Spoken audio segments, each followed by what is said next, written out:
30,000 a month. Yun ang kinita ng isang virtual assistant sa Marikina gamit lang ang ChatGPT at isang laptop na nagkakahalaga ng 15,000. Walang office, walang boss, walang puhunan na malaki. Kung naiisip mo ngayon na imposible yan, nandito tayo para i-prove na mali ka. Bago pa man ako mag-intro, ayon sa Upwork's 2023 Freelancer Report, ang demand sa AI-assisted freelancers ay tumaas ng 67% in 1 year. Ibig sabihin yung mga taong natuto ng AI tools ngayon, sila ang magiging in demand bukas. Ako si Kuya Red at sa video na to, ibibigay ko sa inyo ang 3 pinaka-realistic na AI side hustles para sa mga Pilipino. Yung may actual numbers, actual platforms, at actual steps na magagawa mo kahit ngayong gabi. I-subscribe na muna kayo at i-on ang bell. Lagi kaming nagsasalin ng tips na usually nasa English-only vlogs para sa inyo. Tara, simulan na natin. Una, AI-assisted content writing. Ito ang pinaka-accessible. Kung marunong kang mag-type at mag-isip ng ideya, kaya mo to. Ang ginagawa, tumatanggap ka ng mga orders mula sa clients, blog posts, product descriptions, social media captions, tapos ginagamit mo ang AI tools tulad ng ChatGPT or Claude para mapabilis ang proseso. Hindi ibig sabihin ay pinoprint out mo lang ang AI output at binibenta, no. Ginagamit mo ang AI bilang draft engine tapos ikaw ang mag-e-edit, mag-a-add ng context at magdadagdag ng human voice. Magkano ang kita? Sa Upwork at Fiverr, ang isang Filipino content writer na gumagamit ng AI tools ay kumikita ng 300 to 600 per article. Kung kaya mong mag-deliver ng 5 articles per day, maaari kang kumita ng 1,500 to 3,000 daily. Sa 22 working days, 33,000 to 66,000 per month. O, totoo yun. Ang tools na kailangan mo, ChatGPT, may libre version, Grammarly, libre din ang basic, at Google Docs. Zero extra cost kung meron ka ng smartphone o laptop. Paano magsimula ngayong gabi? Gumawa ka ng Fiverr account, iset up ang 1 gig na SEO blog writing for small businesses, at mag-deliver ng libreng sample sa iyong unang 3 clients para makakuha ng reviews. Kapag may 5 na reviews ka, taasan mo ang presyo. Ang pinaka-common na mali ng mga beginners dito, binibili nila yung pinakamahal na AI subscription bago pa man may client. Wag. Magsimula sa libre, kumita muna, tapos mag-upgrade. Pangalawa, AI graphic design o lalo na ang YouTube thumbnails at social media content. Naalala mo ba nung kailangan mo pang mag-aral ng Photoshop ng 6 months bago ka makagawa ng maayos na disenyo? Tapos na yung era na yun.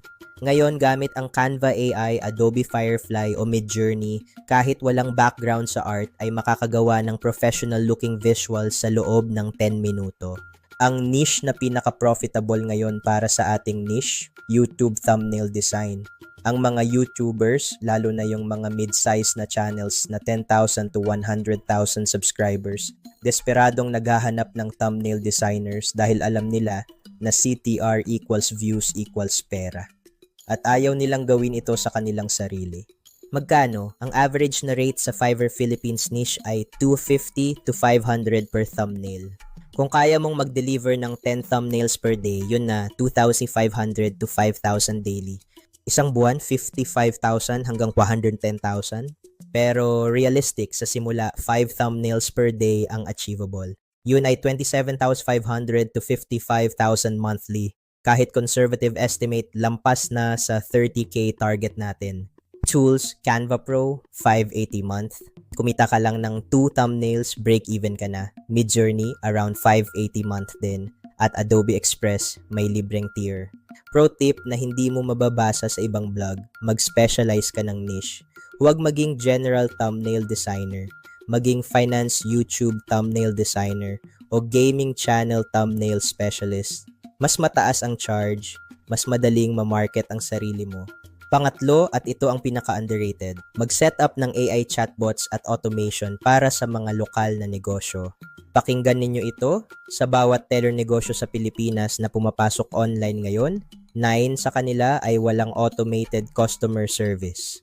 Walang auto-reply sa Facebook Messenger, walang FAQ bot, walang appointment booking system, Yung trabaho na yon, maaari mong gawin sa loob ng 2 araw gamit ang ManyChat o ChatFuel, dalawang platforms na hindi nangangailangan ng kahit anong coding knowledge.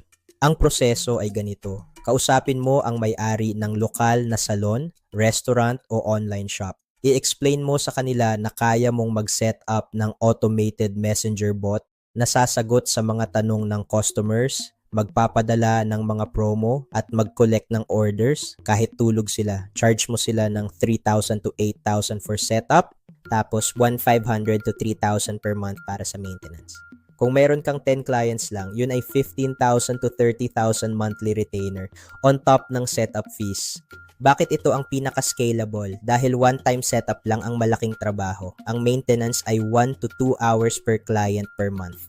Sa 10 clients, 10 to 20 hours of work per month para sa 30,000 plus. Paano makakuha ng unang client? Pumunta ka sa isang lokal na negosyo na kilala mo. Maaaring yung tindahan ng kapitbahay o yung serbisyo ng kaibigan. Gawin mo ito ng libre para sa kanila sa loob ng 1 buwan. Kumuha ng testimonial. Screenshot ang mga resulta.